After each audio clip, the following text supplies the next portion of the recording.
Hello guys. You can obviously tell by the title of this video, but we are starting IVF. Today's like the first day it really fully hit me.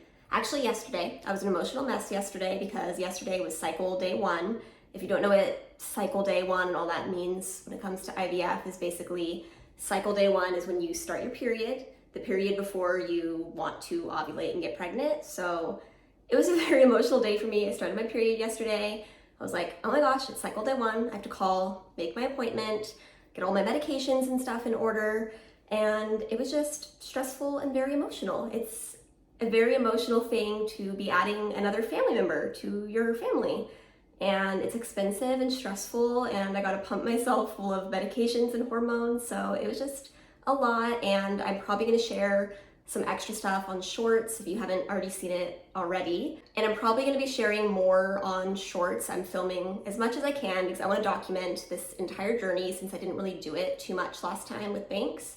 So right now I'm getting ready to pay my bill. You have to pay it in full before you go to your first appointment. And long story short, I'm not super happy with how this has to be. We started the process last year, so they had like the 2023 fees. And there was an option on there for a multi-frozen embryo transfer like cycle. So that means you can pay, I think it was $6,800, and you can do your first embryo transfer. If it doesn't work, you can do another one until it works, and you don't have to pay each time. So we were like, that's a good deal, let's do that. But they got rid of that for 2024, so I have to pay $4,800 for one time, and then I have to continue to pay that if the first embryo transfer doesn't work. So it's just gonna be a lot more expensive, and it's just adding stress to me and my body because I was hoping I could have less stress if I had only spent $6,000 and I get unlimited tries versus having to spend almost $5,000 every time I wanna try if it doesn't work the first time, if that makes sense. I'm just a jumbled mess of emotions. I'm gonna be very chatty and like crazy right now. But anyways, I need to pay that, and then I need to get going to my appointment. I have to leave in 10 minutes. So I will see what I film at the appointment. Beckett can't go. They don't really allow kids there, and I don't want Banks there. I have to get an ultrasound done, and then we're gonna like sit down and go over all the medications, and it just would not be easy with a toddler. And part of doing IVF is like we keep it a secret until we're done. So I can't have a family member come over and be like, why do you need us to watch Banks on a random Wednesday? Like, they need an explanation. So yeah, I'm a jumbled mess, and I just want to go get this appointment over with. I also have my second under eye vein removal appointment today. That's why I don't have makeup on. So just a lot of stuff going on today. So I will update you guys later.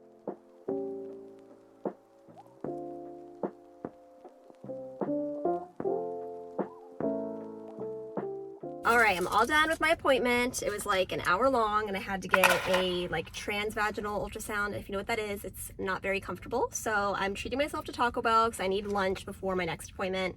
I think I said earlier I'm getting this vein zapped again, so I'm starving. I need to eat before I go do that. But I got all my paperwork, so I thought I'd go over some of it with you guys. I start medications tomorrow. I'm just doing a few pills every day until 4 days from now. I start injections, and that's when it becomes like really real feeling. And then I do the injections for 4 days, and then I have an appointment to check how everything's progressing. If everything looks good at that appointment, they'll do the trigger shot, and then a week from then we do the transfer. So I already got all of my IVF specific medications mailed to my house, which surprisingly wasn't as expensive as I thought it was gonna be. It was only like $500 for using like no insurance, because my insurance doesn't cover any fertility stuff. So that was cheaper than I expected, but I am still bummed. We have to pay $4,800 for the transfer. Last time we did a transfer for Banks, I was on my mom's insurance, and we only had to pay $700. Like, that's like $5 compared to $4,800 in my mind right now. So I just want it to work. It's like stressing me out. I don't want to spend another $4,800. It's so expensive. It's insane, but just so many thoughts in my head right now. I'm gonna sit here and eat my Taco Bell, and I'll keep you guys updated as updates come. I don't think there's anything really to update you guys on until we start injections. I'll show doing our first night of injections. So I'll see you guys then in about 4 or 5 days. All right, I have a very unfortunate update for you guys. One of my biggest fears during the IVF process was coming down with strep again, and I did. This is my 12th time having it in the past year, so I'm just super frustrated. but it seems like everything is gonna still go through with our transfer. It's scheduled for about 2 weeks from now, and I've been on the antibiotic for a few days. The antibiotic will end like 10 days before the transfer, so I think we'll be all good. I haven't talked with my doctor yet. I talked with the coordinator for our cycle. She seemed a little concerned, but like, I don't know, she didn't give me concrete answers, but I've been talking with people in my support group and it seems like it shouldn't be a problem. I asked for a pregnancy-safe antibiotic whenever I got diagnosed with strep, so everything should be fine. I'm not too worried. You guys know I get strep all the time. It's just a thing that I'm gonna be dealing with for a very long time. Sorry, there's like people outside my house. I just have to accept that I'm probably gonna get strep while I'm pregnant. Like, I don't think there's anything I can do, so is what it is. People do transfers all the time with little colds, and it's not like I'm actively gonna be sick during the transfer, so I'm just trying to think positive. Like, if I was gonna get strep at any time, it was probably good that I got strep now before the actual transfer versus being on the antibiotics and having active strep during the transfer.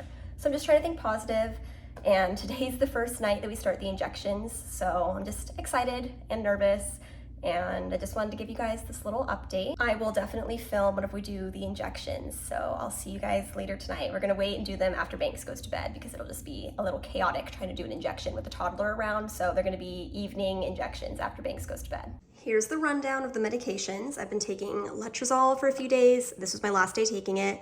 I'm taking low-dose aspirin every day, basically even through pregnancy. We're gonna start the Gonal F injections tonight.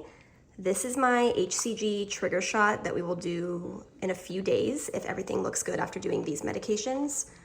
These are my progesterone suppositories that I will start, I think, right after the transfer. And then I also have these estrogen suppositories that I start tonight as well. Unfortunate turn of events, guys. Not only do I have strep throat right now, but Banks has hand, foot, and mouth disease. How he got it, I don't know, probably from the gym daycare. But he just started showing symptoms like right now, so I called the IVF doctor. They said it's fine to move forward, but I'm stressed out and I'm starting to get more like snifflies. It's just a little crazy. I feel so bad for Banks right now. I've had to go in his room quite a few times since we put him down for bed, and he's just like itching his hands, like rubbing them like on his bed. I feel so bad, and there's like nothing you can do for it. And like, I'm starting to feel more and more sick. So this is just not fun, but I feel kind of better about moving forward because the IVF doctor was like, even if you push your transfer to the next month, like there's no guarantee you're not going to be sick then too. Like, you have a toddler that goes out and about, you go out and about, like one of you might always be sick. So there's no point in like pushing it out. And I agree with her. I just want to try and do it. I feel like people get pregnant, sick all the time, and we're sick before the transfer, so that's better than being sick at the transfer. So just trying to think positive and have good vibes. I have to do my injection in about 5 minutes, so trying to hype myself up. I'm scared. So we do it to 50 for the dose, and then we take this off, we alcohol swab it. Yeah. I need alcohol swab me. Same swab? Different swab? I'm gonna do different swabs. Okay. And then you're gonna open it, get the needle in. I think there's a second needle cap in there. Yeah. And then we make sure this is 50, and I pinch my skin. Yeah. And stamp like that. Yep. Okay. We open this.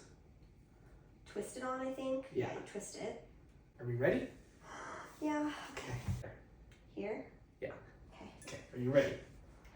I am ready, and I do not look. Okay. Making sure we. Ooh, okay. 1, 2, 3. Not bad. Not bad at all. We're good.